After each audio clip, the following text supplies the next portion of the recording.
Ça vaut mieux que d'attraper la scarlatine, ça vaut mieux que d'avaler la mortora, ça vaut mieux que de sucer de la naphtaline, ça vaut mieux que de faire le zouave au fond de l'Allemagne. C'est un spectacle qui mélange en fait le théâtre et la chanson, mais par contre si vous êtes venu pour voir un concert, c'est pas ça, et si vous venez voir une pièce de théâtre, c'est pas ça non plus. c'est pas ça non plus.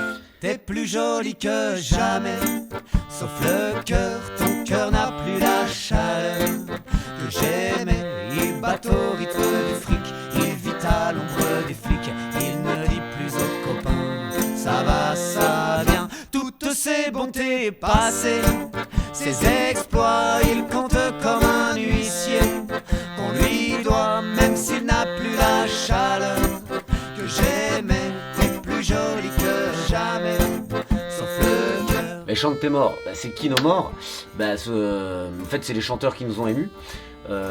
Avec Loïc on fait déjà pas mal de spectacles où on chante des grands de la chanson française, et en fait le rapport entre Brel, Piaf, Brassens, outre la chanson, c'est qu'ils sont tous passés devant la faucheuse.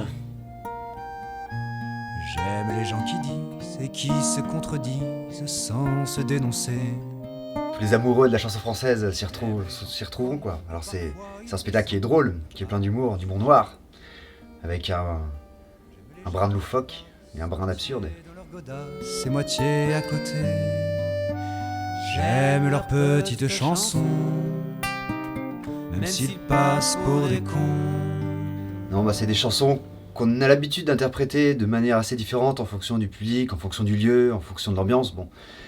Et là, c'est encore une autre manière de l'interpréter, déjà au niveau arrangement, parce que c'est des chansons qui souvent sont assez riches au niveau arrangement, des orchestrations, etc.